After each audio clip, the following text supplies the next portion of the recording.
start. My name's Pete Duncason, I'm from Off-Road Code. You might see me on Twitter, I'm quite chatty. I've done a couple of these talks now, and I don't know why, so he's asking me. Sorry. So if you want to see my face, I apologise. I'm going to talk today about uSiteBuilder. This is not a hardcore, every nut and bolt version of uSiteBuilder. It's mainly a popping the bubble, worry kind of thought about. Everyone's got this one question that I keep hearing everyone ask, which is, I've heard of that, but I haven't looked at it yet. So it's about popping that question and going, well, this is actually what it is. And my standard answer is, it's simply awesome, and you should be using it. I'm hopefully going to explain why. So it's developed by some guys called Vega IT, who are wonderful, crazy Russians, who we met at Code Garden, and they're crazy, and I like them. But they're also very, very busy. There's about 20 of them. I always thought they were small, they're really quite big, and as a result, they're very, very busy. It was built as an in-house tool, which they kindly decided to share. If you've had a good poke around in it, it is a fabulous example of how to tame Umbraco. And all I mean by that is, if you want to read through all the tabs and you want to go get this doc type and beat the hell out of this other property and stuff, it's all in there, and they've got reams and reams and reams of code. It ended up giving you a really nice API for getting the stuff out of Umbraco or putting it into Umbraco that you really quite like. And I was quite blown away with how well some of that's done. When we wrote doc type mixins, me and Matt, for instance, we had to pull our hair out trying to find tab order or whatever the hell it was. And these guys have written pretty much exactly what we wrote, but that's just one tiny, tiny bit of what they've made available in uSiteBuilder. So it's a very good bit of kit. The main thing with it is it's this wonderful phrase of code first. This is going to be quite developer focused, but I also talk about designers. If there are any designers in or guys who deal with designers, there's a bit of a design move coming up as well. So V5 was meant to give us this code first mentality. All it means is, rather than defining your doc types with point and clicking using the UI, instead you write it all out in C# instead, which then means you can compile that and poke it into Umbraco. And so you're basically writing your doc types in a text editor or Visual Studio rather than having to use the mouse all the time, which is great. Like I say, benefits for developers and designers. Well, at first you were going, really? Designers in Visual Studio? I'm not so sure. So, it's tenuously, but it is in there. So, like I say, you create your doc types. We're all familiar with doc types. That's going to be a stupid question, but I just got to make sure. So doc type is your definition of what data you're going to store for a particular object inside Umbraco. Your page, so you've got your page title, your body description, etc. That's what makes up your doc type. Rather than doing these with mouse clicks, it's all done with C# classes. There's then some custom code that like uSiteBuilder has, which come with DLLs. You use those. They run at startup, so you've got your classes that you've compiled. You've got this special code that runs every time your website starts. It munches through all the code that you've got available in your bin folder, looking for these special classes that you've created. And if it finds any, it then punches those into Umbraco using its clever API, so that when you add a new text field or a new checkbox or whatever, munches its way through all the code that you've written, pokes those into Umbraco, and voila, they're just instantly in there. And you can have everything in there, including whether it's mandatory, whether you've got regular expressions for doing validation, if you want descriptions and all the rest of it. It all just gets pulled in and pushed into Umbraco. It means you can create stuff really quickly with lots of cut and paste in it, reusing from other projects, rather than having to set up yet another bloody, add meta key description, meta description, all the rest of it. You can cut out a lot of that stuff just by reusing some new code. So, basically your design process when you're going through it is you add a couple of fields, you compile, you hit your website again. Every time you compile, of course, you'll force a refresh, which will force this uSiteBuilder code to boot up, which will force it to loop through all your code to find the new stuff, assuming there is any, and it will keep punching it in. So your development cycle is add stuff, recompile, go check your website, and stuff just starts appearing. And it's really handy for that, because you can really get carried away you go. It's all done with IntelliSense inside Visual Studio. uSiteBuilder stuff gives you all the goodness that you'd expect. And right away, it's pretty swift. Once you've got your head around this initial idea of the fact that everything's now a class, and whatever you do, don't touch the bloody UI. Because that habit's really hard to break. And the really exciting thing, and the whole reason you ought to be using it, is deployments are now what I technically call a piece of piss. In theory. But you throw your DLL code up there, as long as the uSiteBuilder code's up there as well. Guess what? That'll force a restart on your production server. Production server goes, ooh, I'm going to start, I'm going to change through all our code. You've got new stuff in here, I'm going to start creating that. And it's all then available. And you can throw up your templates, you can throw up your macros, anything else you want to do. And all the doc types are there. You don't get any yellow screens there, you don't get any values that aren't maybe there. It's all suddenly made for that. Whereas before we did this, we had to keep a great long checklist. I don't know if anyone else does this, but we'll sort of cathartic. We'll have a bit of a. I'll tell you my dirty secrets, and you just nod along. We all know, really, we've all done it. You just have a pad of paper, and you go, I have added a checkbox. And then come to the deployment time, you push everything up, and then you go, okay, where's the paper? I've got a checkbox called this. No, click. And you, we've all been there, we've all done that. This gets rid of that part of it. So, as with Umbraco, there is no 100% solution. There's not like magic bullets. But this at least takes away some of that pain, which is why you should be using uSiteBuilder. Incidentally, I have no affiliation with uSiteBuilder at all. The Russians didn't even buy me beer. I mean, they're Russians. So, it's not vodka or something. But I didn't smoke either, so I was also didn't get anything out of them. But I do like their products, so I do keep telling them about it. What you should be doing on live is, one of the questions we have is, I don't want this stuff running all the time on startup, what can I do? They put a nice little config setting and we can go, don't sync, please, just run. And the reason you want to do that is the startup and spooling through all your code that uSiteBuilder has to do is a touch slow. Just a touch, but it is a bit slow. So if you're on a live site, you've just made a change and you've tickled the site, you've got the client on the phone, yeah, it's web service restarting now, yeah. Yes, it takes a little while because you say, well, that's a bit of kit. You just avoid that conversation. You do it, being switched off and off it goes. So, going on, down on, rinse, repeat, down, that way. Yay, okay. Next question, how can it help me? Takes away all that point and click stuff. More important for us is you can source and control your doc types. Finally, you have a audit trail of what you've changed and why and what it went in for. If you do good commit messages, and everyone knows, yes, of course we do. Never, of course, do fixing that bloody stupid thing. We never do those ones. Instead, we always do adding new car hire modification / case number 284. Right? When you do that, you actually have what fields you added in order to allow that feature in. You've got that document, so you can go back through your source control and actually see what you did.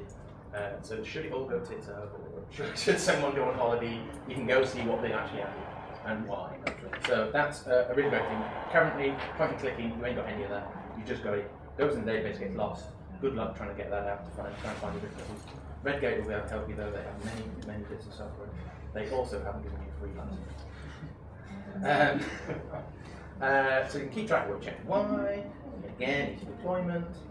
I can't see any of these coming up, by the way, so I'm guessing just as much as you when they come. I'm just as surprised. Cut and pasting, like I said, you can cheat. If you've done a good bit in another project somewhere, you can just cut and paste that around. If you want to create 20 text boxes for something, cut and paste 20 text boxes, change the bits you want.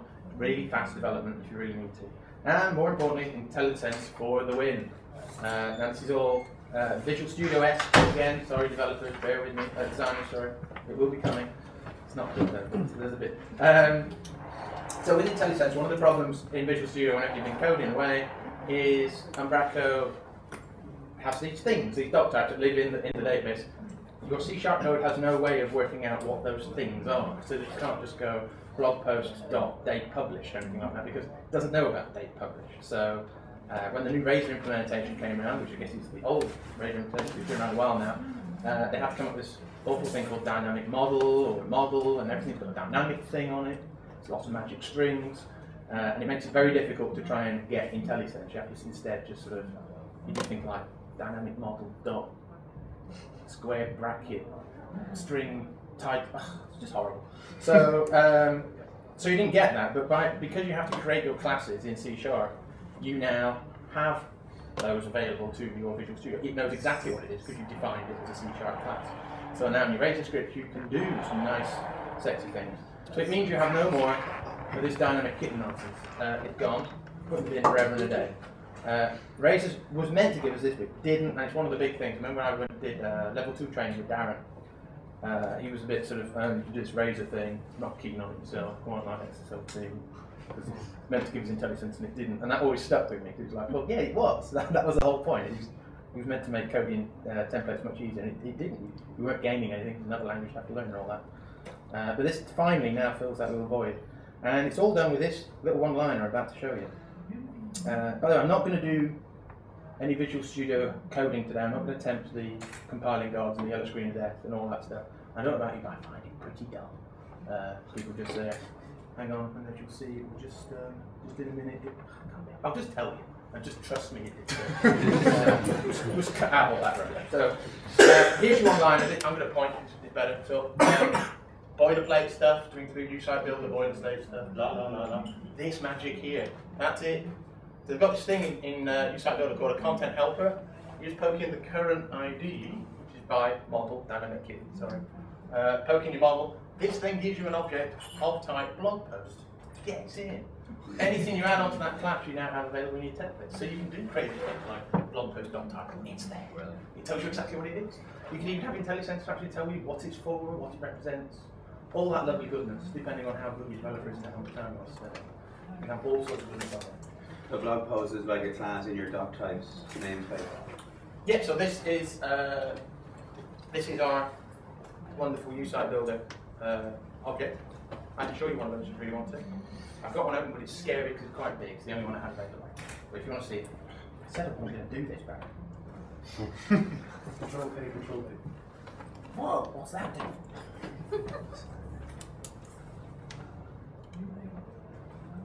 That's scary, isn't it?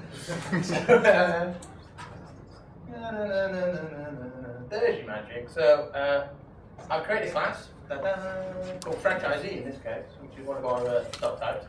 And you can see I extend from this uSiteBuilder document base type. So that's where the magic happens. When you extend from that, you get all this extra goodies, and that's what uSiteBuilder looks out for when it boots up, because it just scans through everything, looking for document type basis, and that's what it uses to build a data type. I did say I wasn't going to do this, but I'm quite glad I've done. I can explain some other bits and that. You can do some really cool stuff with this if you really want to. So if you want to do, does anyone do doc type inheritance? So you can have a base class where you add in all your usual stuff that you want on all your pages. So Umbraco navihide, or Umbraco redirect, meta keyword, meta description, that sort of stuff, which is on 90% of your pages. We can create a class with those on, just those, and then instead of inheriting from this one, your base class will inherit from that, your new class can then inherit from your base class. And it will get all those fields injected in, as well as any additional ones you add on. It keeps it all nice and dry.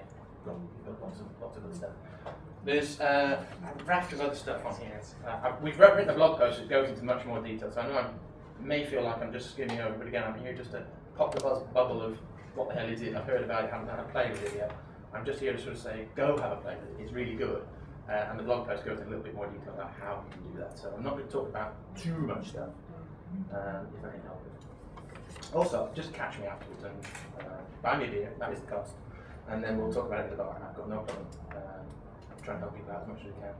So the designer thing, I promised you we were going to do the designer thing. How the hell can Visual Studio and C# classes help designers? We've got a great designer in-house who is our guy who does all the crayon stuff. He makes things look amazing. Great at HTML, and thanks to Razor, because if we're honest, XLT together the Jesus out of him. So thanks to Razor stripping it out a little bit, he now feels brave enough that he'll have a go. And by having this IntelliSense means he will actually have a go. And we get IntelliSense in Web Matrix, which is free, so I'm not having to shout out for another Visual Studio license. But in order to help him as best we can, we've started, or one of the best practices we do is we don't do any logic in the templates that we can help it. So I'm trying to come up with some really crappy examples, but let's assume we have a product doc type that we've created. We, as developers, try and help out our designer dude as much as possible and remove as much of the pain of having to learn about less than, greater than signs and any other logic that we're going to be doing. So we create these little wrappers. Now some of these are ridiculously simple. We're literally saying, is this thing null? You know, and you might think, God, I can't believe you've done that. That's what a complete waste of keystrokes. But it means when my designer comes to it, he just goes product dot, what is it I'm trying to do? I'm trying to show this div if it's in stock. So hang on a minute, has stock, is in stock, whatever you want to call it, by simply calling these little extension methods, which do next to nothing, but they just make a little bit of syntactical sugar, so it just reads a little bit better. So this reads better than stock level greater than 0, which is the kind of stuff you just give them a heart attack. This sort of stuff you can handle. This sort of stuff, he goes, ooh, not going near that, I'll break. Whereas that's the stuff you can handle. Same with has thumbnail, again, rather than just checking whether the thumbnail is null. And then if you've got some really crazy stuff like is on sale. We do holiday websites, and we have hotels that are on sale or not on sale, depending on all sorts of crazy logic. Rather than try and keep it in templates, this will sound like sucking eggs, but you'll be amazed how many people still don't get little things like this. Instead, if you've got lots of chained together logic, you can wrap it all up in a simple extension method. Now you've got a very simple boolean. You can get his head around true or false. So he can start adding classes or adding new elements depending on what these things are. So that's my pitch for why it's good for designers as well, as long as you, the developers, take the time to actually put some good stuff in there. So I mentioned earlier we keep things dry. It's this idea of reuse and giving you what you need to do. You can have nice things like constants and labels, and one of the things I really like, you can put tab names in an enum. So if you've got SEO and all the other stuff, you can have your enum. You can decorate it with all sorts of attributes if you want nice readable text on it and all the rest of it. One of the really ones I really like is if you can, with an enum, you can give it a numeric value. Obviously they start from 0 and they go 1, 2, 3, 4, 5, 5 if you don't set a numeric value, but if you want to set one, you can. And that numeric value will be used for your tab index on your tabs. So you can have an enum with every single tab that you ever want in all your doc types. And as you're referencing them, I haven't explained how you do that, so I'll best show you that one. But as you're referencing them, it will use that number. We've got ones that we use that are normally internal. We've got ones like designer only tab. So we give that a numeric value of 99, so we know it'll always be on the right hand side out of the way, so the client shouldn't go anywhere near it. And then we try and keep the numbers neat like that. If I say attributes, if I say you decorate a class with attributes, does that mean anything? We're getting enough nods. Does that mean anything to no one? In which case I'll give 30 seconds. Shut up. In-game. So basically, you can, for your tabs and things, you just put loads of bloody attributes on the top of your classes and say, I want this property to be on this tab, I want it to be on type text box, I want it to have this default value, I want it to have this description, and that's how you build up these let's see if we've got anything there. That stuff at the top. That there, so you've got icon URL. So this is your attribute decoration stuff. Allowed templates, that's a great big array that you can have in there. And again, that can be an array of, I think we've got strings on this one. It can be a class, but yeah, but it could be an array of strings that names come from enums and all this stuff. So there's loads of clever ways of trying to dry this up. This project is actually one of our first ones we did uSiteBuilder, so we didn't know the tricks when we did it, but it shows you enough at least to get started. What else? uSiteBuilder is full of little things. It doesn't just do what you think it's going to do, it does some nice stuff as well. So when you start a project and you're working away and you add a field, and then 2 weeks later that field you realise you don't need that special secret kitten field, you can go. So you just mark it with an obsolete attribute. uSiteBuilder next boot up will strip it out of Umbraco, but it leaves it in your code. So if you've got any code running, nothing gets broken, everything's still compiled. This obsolete is still available in your code, but it's not available in Umbraco, which is a nice little tidy way of doing it. So how do you use it? You drop the DLLs into the bin folder, you reference the DLL in your code in Visual Studio, and then you inherit from this document type. This now sounds like it's seriously out of order, and I should have done this about 3 slides ago, sorry. You create your property with your doc type, and then you decorate it. Hey, I just said all that. Excellent. Compile, refresh, and then go have a brew, because you've done all your doc type stuff. Check it in, give it a really good commit message, and you're done. You can move on to the next bit. So the bits that most people do when they talk about really cool stuff like this is, it's amazing, you want to go use it. But one of the questions I always get, well, I'm an advocate of uSiteBuilder, but every time I mention it to the first question is, yeah, I heard that, but I haven't really looked into it yet. The second one is, I've heard there's a problem with blah.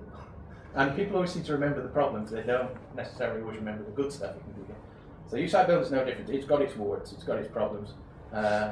we work with Umbraco, we're kind of used to that, right? So we give you 80% of the fun.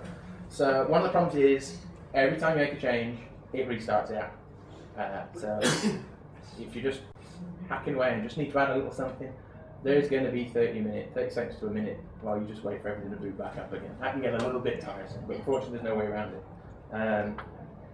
It's really difficult when you're first doing it, or when you come back to a project after a while when you've forgotten, not to go through the back end and start clicking and adding text boxes and stuff. If you do that, you will get into a world of pain as uSiteBuilder and Umbraco then start fighting about who's right with what belongs in the database. So really need to keep your finger off that mouse when you think, just add that text box for that thing. No, you've got to go back in your code, add the text box, recompile, deploy, test. Ooh, can be a little bit, you just want to produce just one thing. That can be a little bit of annoyance. But again, it gives you that audit trail. The payoff's worth it. Just got to get used to it. Custom data types is the one that's always a killer. I've not really used many of them, so I haven't got 100% experience of how this happens. But I'm told, so forgive me if this is right, if you've got custom data types or you've got a package that uses custom data types, you need to install those first before you start referencing them in your code. Now what will tend to happen is your developer will have installed them already. He starts writing these classes, he'll check these classes in. Me as another developer, I'll check those classes out. I haven't installed the packages. I suddenly get massive yellow screens of death. No idea how to fix it, and a whole world of pain. To avoid it, you install the package, you stop what you're doing, and you go, hey everyone, can you install this package? And before you check out what I'm about to push in, make sure everyone's done that, then push your change in, and then suddenly everything's A-okay. It's a little bit of juggling, but as long as you do that, you will avoid it. To be honest, I don't think we'd really hit this issue, which is why it's a new one to me, and everyone always raises it. I know it's there, but we don't really do it. Another bad thing, Vega IT who do it, they're super busy.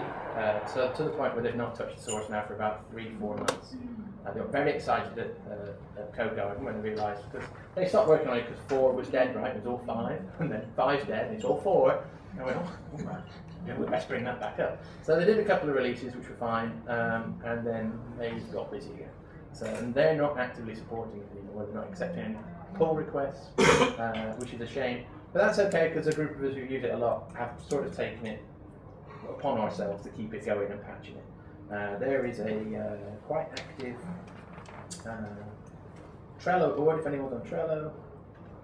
There's quite a few of us on Trello working through various feature requests and bug fixes and things that we like. So it is getting worked on, and we are trying to pull it together. In fact, there is even a case that says they'll find a new home for uSiteBuilder because the boys aren't looking after it. Should we put it somewhere we can actually all push into? So we're trying to fix that one.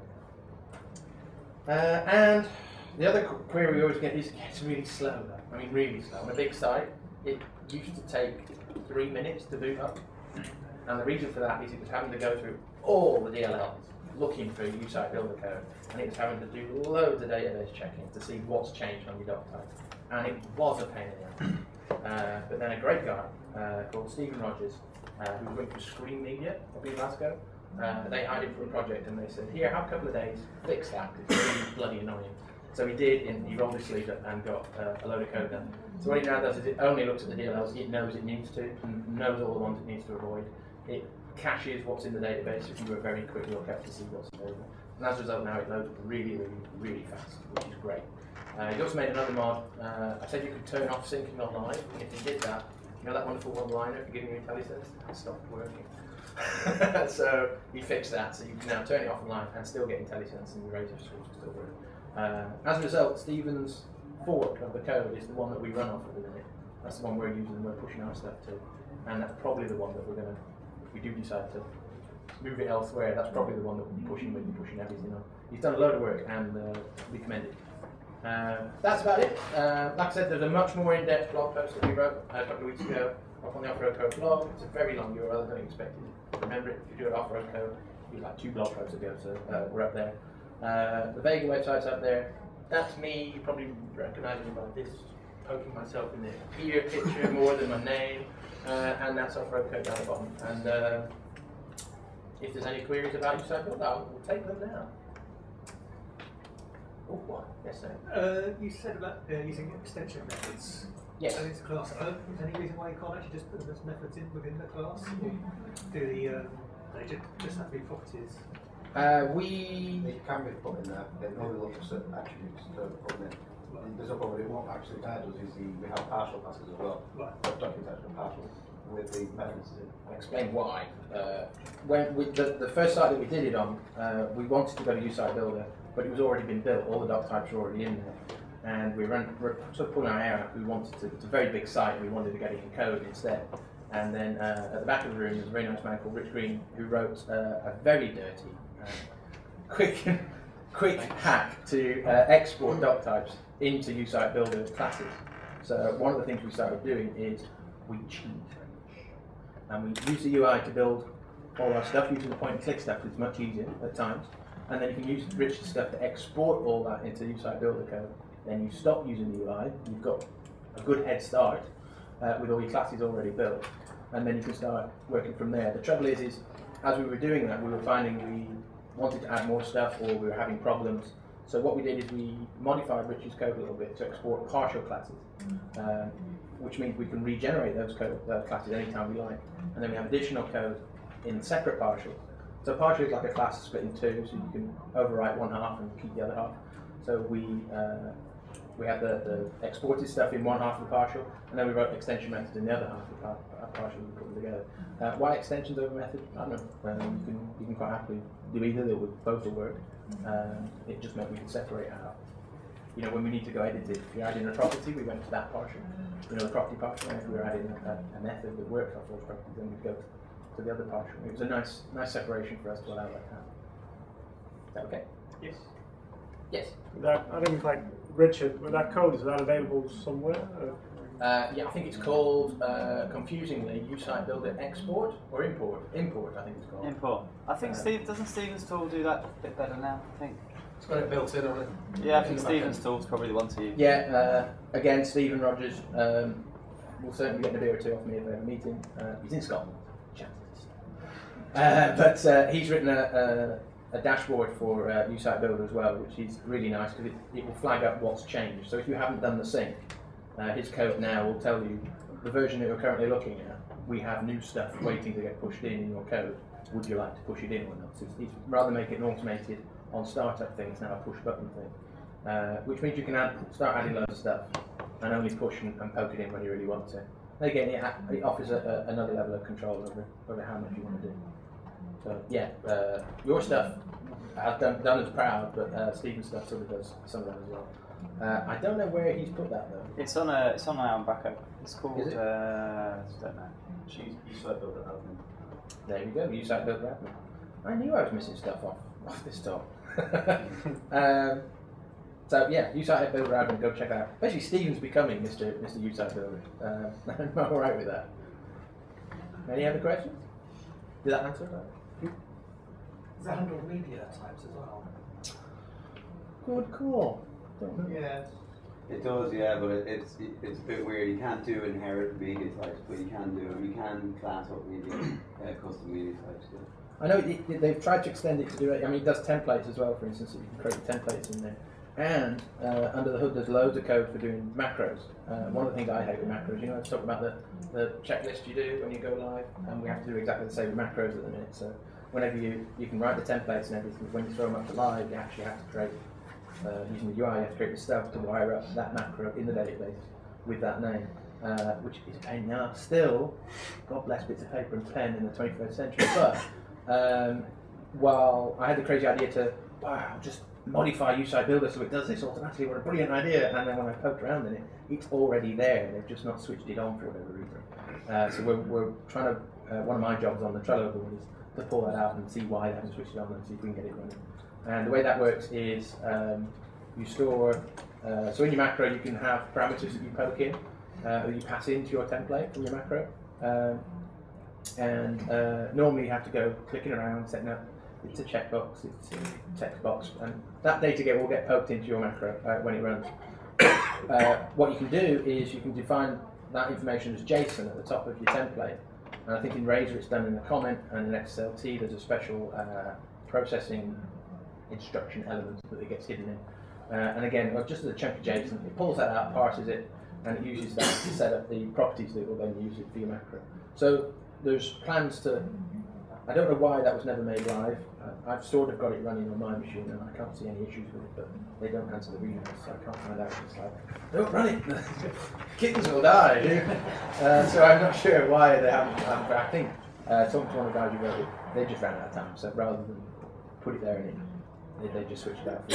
So it will do templates, it will do macros eventually, and it does doc types. Media, according to Barry, yes it does, but it doesn't do inherited.